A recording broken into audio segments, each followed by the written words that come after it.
Let me get to the good Congressman Mike Ezell in Washington. I think he's in Washington. Good morning, Mike. How are you, sir?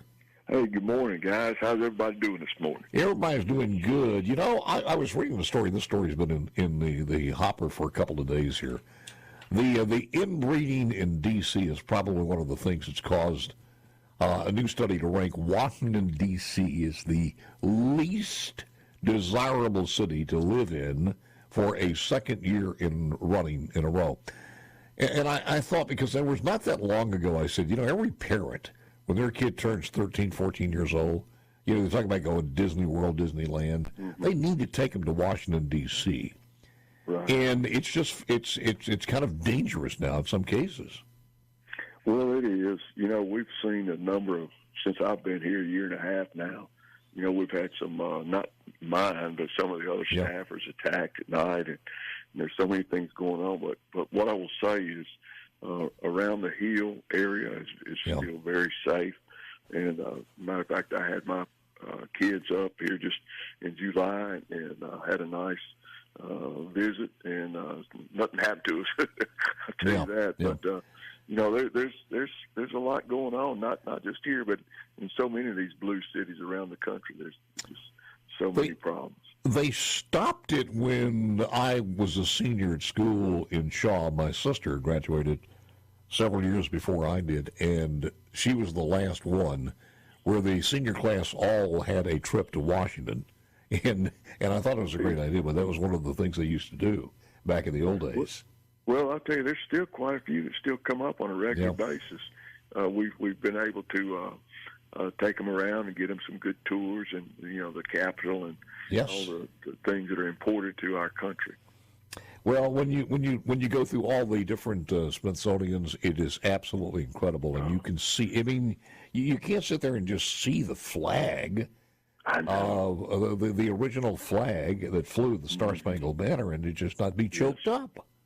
I mean, I'll tell you this, you know, sometimes when I walk in the halls of Congress, I still pinch myself sometimes, and I'm a member of Congress, and I'm serving the people here. And it's to me, it's still a very humbling experience, and I'm just proud to be here to try to do the people's work. Well, hopefully we're on a curve somewhere that gets us back to working together for the good of this country. I've often said, if the Democrats and the Republicans both were working as hard to outdo each other in things like family and flag and faith and everything else, where would we be in this country? But we've got them going in opposite directions. I do want to talk to you about the Secret Service, and I know you're on Homeland Security, and it's one of the things that you guys have been meeting on.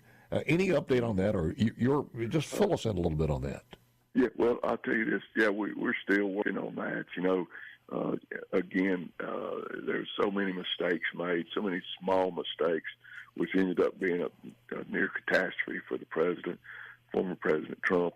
You know, the Secret Service, you know, has long been one of the premier agencies in the country, and this time they absolutely dropped the ball. It was just terrible, you know, what did happen. But yes, we are working hard, diligently, trying to get drilled down to get to the bottom of some of the things. But I'll tell you, at the end of the day, what you're going to see is just a number of very small mistakes that were made, which led up to this happening. That's where we are right now, and still trying to get some information from those folks. The acting director is actually, I think, a decent guy. He's trying to, when he testified a few weeks ago, you know, we failed. That's what he said, we failed. And I think you'll see some policy change and some things get better with that agency going forward. I know I'm not going to. I'm taking for granted that you might have seen this story already, but I'm going to ask you to comment on this one, because just when you think it couldn't get any worse, then we hear this story. This coming from Real Clear Politics, reporting that a female Secret Service agent abandoned her post in North Carolina to breastfeed her baby during Trump's visit yesterday to the Tar Heel state. The report says about 5 minutes before Trump's motorcade arrived, the site agent who manages security for the entire event did a final sweep of the location. And while walking the route, the site agent reportedly found the Secret Service special agent in question breastfeeding with 2 other family members present in a room that's supposed to be set aside for official business like an emergency involving the president. The report says the special agent did not have permission to leave her post and gave no warning prior to the event that she needed personal time. Working Secret Service agents are prohibited from bringing children or any family members, for that matter, on a protective assignment. Wow. God, you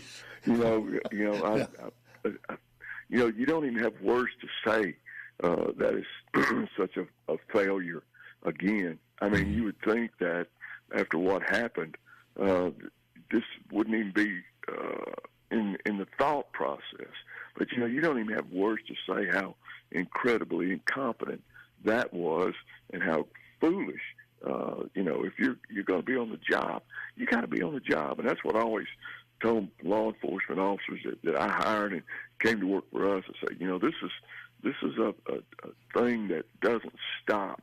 It goes on and on and on, no matter how tired you are or how you feel about a person. This is a 24/7 job.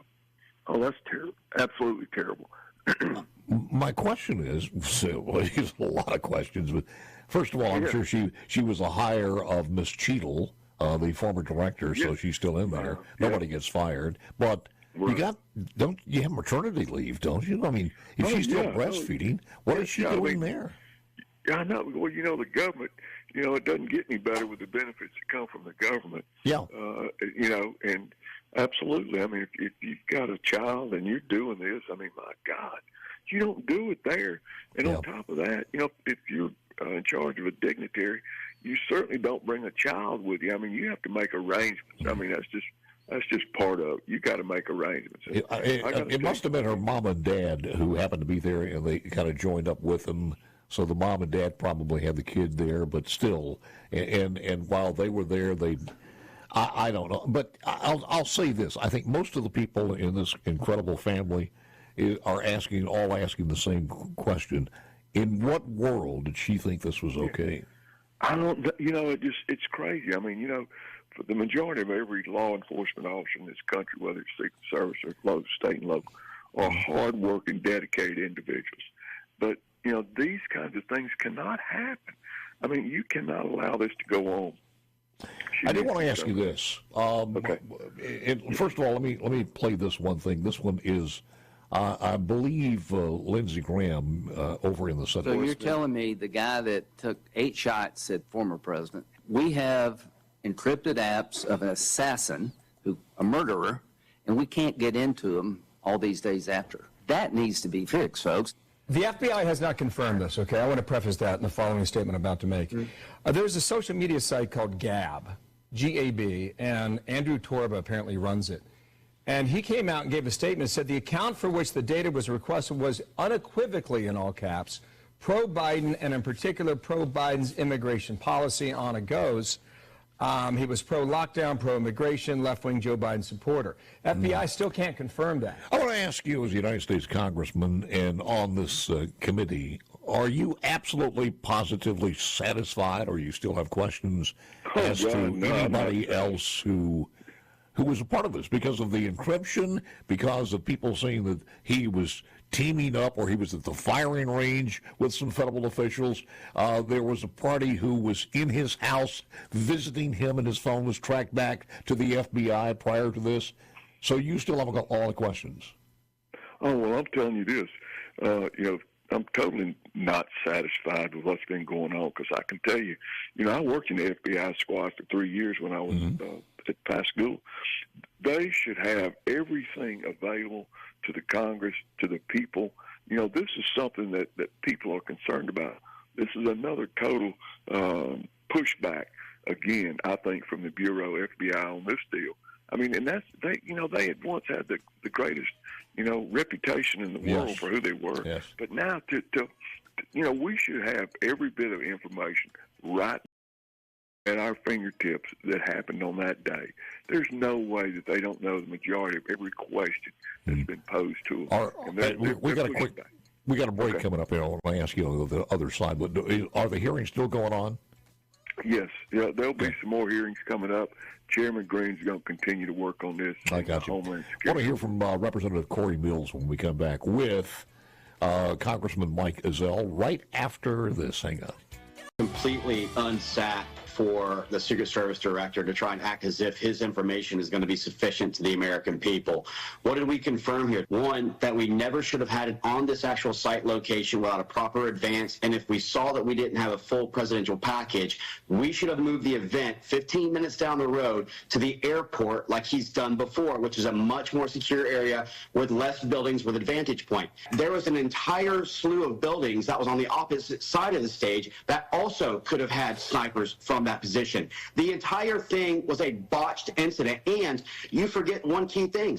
The local law enforcement offered a drone capability to provide surveillance, and the Secret Service denied it. And they weren't there in the morning brief to get the comms channel frequencies, which I can tell you I had a whistleblower come to me who was in one of the positions that said, we saw Thomas Crooks up to 20 minutes prior to the actual incident, and he had talked to his partner and said, I didn't know they let Antifa in here because of his dress and appearance. I was a counter sniper with the Department of State. I have done, and I confirmed this with our former team leader, Ken Christo, who is a former sergeant major who rescued Jessica Lynch. I said, how many of these have we done? He said, at least 1,000. I can tell you after my initial site survey that without a full presidential package, without a even tethered balloon surveillance capability, without a drone capability, without having local law enforcement coordination, none of that was done, and I would not have approved this venue. You know the unseemly thing, and again, our guest is a Congressman of the 4th District, Mike Ezell. Congressman, one of the sad things about here is when they started pushing this off on the local authorities and kind of blaming them. Right. Well, that's we've seen that in the past, and I've been involved in many of these things before. As a patrolman and as a chief of police and the various roles I've had. And one of the things that we have to have is total perfect communication as to what's going to do, how we're going to do, where we're going to go if something does happen. The whole 9 yards is ready to go. And for them to be pushing and blaming locals right off the bat is not a good thing, because our local police and state police are hardworking individuals. Yeah. Let's look from the inside out instead of trying to blame people. And also, I can imagine Trump coming down on the Gulf Coast. You are brought in as when you were sheriff, and all of a sudden you're looking for the site meeting, and the day before, and you're there at the meeting. You want to get your communications in line, all of these things, and then the Secret Service does not show up for the meeting. They did not show up for the meeting. Well, that is absolutely crazy that they wouldn't show up for a meeting. But it's typical of what has been going on with this entire Biden administration for the last 3.5 years. They look at things in such a lackadaisical way. And of course they have no concerns for President Trump or anybody in Mississippi. If you look at it, the way things have been going. So it's typical of this entire administration to just the way that they conduct themselves. Well, everybody says you got to be just a nicer person and understand DEI is a good thing. We see this over and over, what's happening with this, from the Olympics to this. And I think, I hate to say it, but this breastfeeding incident kind of, I think it wins it for our part. I mean, how many more, they're just giving it to us. They're just giving it to us, and we've got to take advantage of the what's been going on here.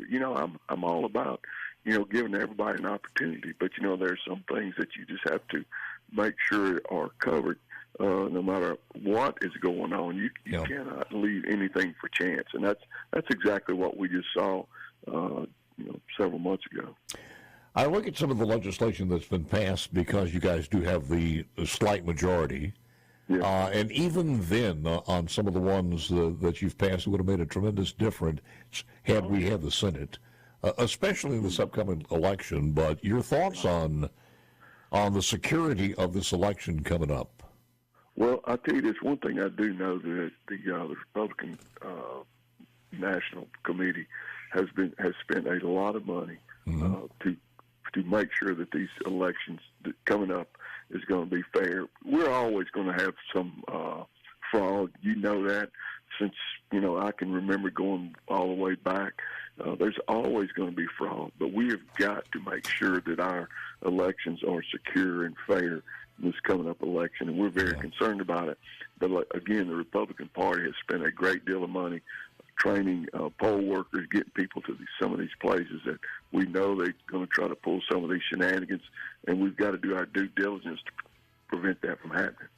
I sit here and listen to all of the ways these people screwed up and were nonchalant.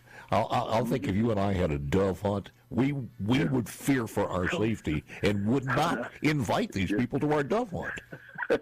We